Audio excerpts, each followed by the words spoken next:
নিউজিল্যান্ডের মাটিতে প্রথমবারের মতো একটা টি-20 সিরিজ জেতার অনেক অনেক বড় সুযোগ ছিল বন্ধুরা বাংলাদেশ ক্রিকেট টিমের কাছে। আজ তৃতীয় টি-20 ম্যাচে বাংলাদেশ এত বাজে ব্যাটিং পারফরমেন্স করলো, যার কারণেই কিন্তু প্রথমবারের মতো ক্রিকেট বিশ্বে ক্রিকেট ইতিহাসে বাংলাদেশ একটা রেকর্ড করতে পারলো না, বা প্রথম একটা তাদের বড় জয় তুলে নিতে পারলো না নিউজিল্যান্ডের মাটিতে।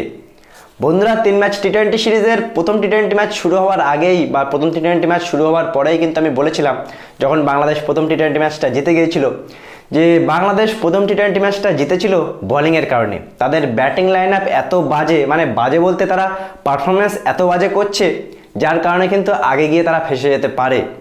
আর আজ তৃতীয় টি-20 ম্যাচে বন্ধুরা ব্যাটিংয়ের কারণেই বাংলাদেশ প্রথমবারের মতো টি-20 সিরিজটা জিততে পারলো না।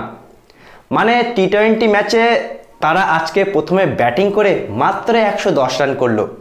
বাংলাদেশের কোনো ব্যাটসম্যান আজকে 20 রানের উপরে টপকাতে পারেনি, 20 রানও কেউ করতে পারেনি। কেউ 4, কেউ 10, কেউ 17, কেউ 14, কেউ 9 এমন করে রান করেছে।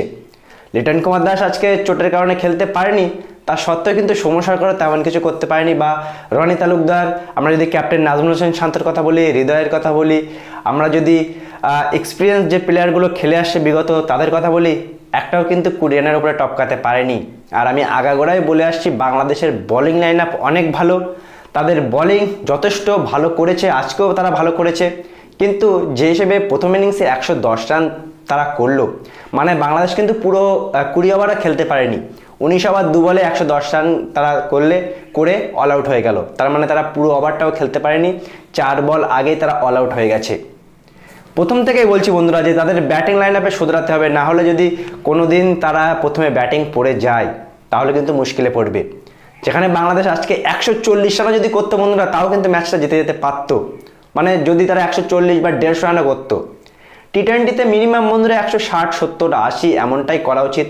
আর বাংলাদেশ আজকে দ্বিতীয় ইনিংসে বোলিং যে হিসেবে ভালো করেছিল, একটা সময় কিন্তু নিউজিল্যান্ডের 9 ওভারের ভেতরেই কিন্তু 5টা উইকেট পড়ে গিয়েছিল, 49 রানে। যথেষ্ট বাংলাদেশও কিন্তু নিউজিল্যান্ডের থেকে দেখতে গেলে ভালো বোলিং করেছিল। শরীফুল 2 উইকেট, ওদিকে আমরা যদি দেখি মেহেদী হাসান, সেও 2 উইকেট। বাংলাদেশের ওভারঅল বোলিং পারফরমেন্স কিন্তু অসাধারণ ছিল। কিন্তু ব্যাটসম্যানরা যদি 110 রান দেয় বোর্ডে, বোলাররা কি করতে পারে? যথেষ্ট ভালো বোলিং তারা করেছে। যদি বাংলাদেশের এই টোটালটা 110 না হয়ে যদি আজকে মোটামুটি 140 বা 150 রান হতো, তাহলে কিন্তু বাংলাদেশ টি-20 সিরিজটা জিততে পারতো। প্রথম টি-20 ম্যাচটা জেতার পরে দ্বিতীয়টা বৃষ্টির কারণে হয়নি। তৃতীয় ম্যাচটা তারা হেরে গিয়েছে। একটা জিত ম্যাচ হতে পারতো আজকে যদি ব্যাটিং ভালো করতো বাংলাদেশ। কিন্তু ওই আগাগোড়ায় আমি যা বলে আসছি, যে ব্যাটিংয়ের কারণেই বাংলাদেশ ম্যাচগুলো হেরে যায় বা বড় বড় ম্যাচে ফেসে যায়। তাদের বোলিং লাইন আপ আগাগোড়াই ভালো ছিল, এখনও তারা ভালো বোলিং করছে। ইয়ং বোলাররা কত সুন্দর বোলিং করছে, কিন্তু ব্যাটসম্যানেরা একটু সাথ দিচ্ছে না।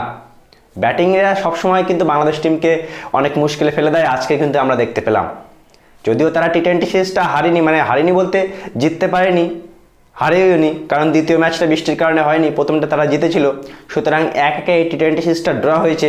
কিন্তু বাংলাদেশ সত্যি আফসোস করবে যে টি-20 সিরিজটা তাদের জিততে পারতো আজকে, যদি তারা আরেকটু ভালো ব্যাটিং করতে পারতো দায়িত্ববোধ, দায়িত্ব নিয়ে। 110 রান বন্ধুরা কোনোদিন টি-20তে যায় না। তা সত্ত্বেও বাংলাদেশের বোলাররা অনেক চেষ্টা করেছে, কিন্তু 110 রান একেবারেই কম রান, যেটা করে ম্যাচ জেতা যায় না বা সিরিজ জেতা যায় না। এই যে ভুলটা বাংলাদেশ করলো, এই ভুলটা কিন্তু তাদের অনেকদিন মনে থাকবে। তারা কিন্তু টি-20 সিরিজটা জিততে পারতো। বাজে ব্যাটিং আমি আবারও বলবো, বাংলাদেশের ব্যাটিং শোধরাতে হবে। যদি তাদের ক্রিকেটের উন্নতি করতে হয়, তাদের কিন্তু ব্যাটিং শোধরাতে হবে। বোলিং নো ডাউট একটা ইয়ং বোলিং লাইন আপ, অসাধারণ বোলিং করেছে তারা, কিন্তু ব্যাটিং সিরিজটা জেতার একটা বড় আশা ছিল, কিন্তু ব্যাটিং তাদের শেষ করে দিল। সত্যি কথা বলতে একেবারে আজকের ম্যাচে তো একেবারে থার্ড ক্লাস ব্যাটিং বন্ধুরা। একটা ব্যাটসম্যান 20 রানের উপরে করতে পারেনি, 19 ওভার 2 বলে অল আউট। বুঝতে পারছো তাহলে কত বাজে ব্যাটিং করেছে বাংলাদেশ টিম। দ্বিতীয় ইনিংসে বাজে ব্যাটিংয়ের কারণেও ফলেও তারা অসাধারণভাবে বোলিং করে একটা চেষ্টা করেছিল বোলাররা, কিন্তু রানটা অনেক কম ছিল। সেই কারণেই বাংলাদেশের হাতে এই ট্রফিটা তারা ট্রফিটা ঘরে আনতে পারলো না। ড্র হয়ে গেল সিরিজটা। আফসোস কিন্তু বাংলাদেশ টিম অবশ্যই করবে।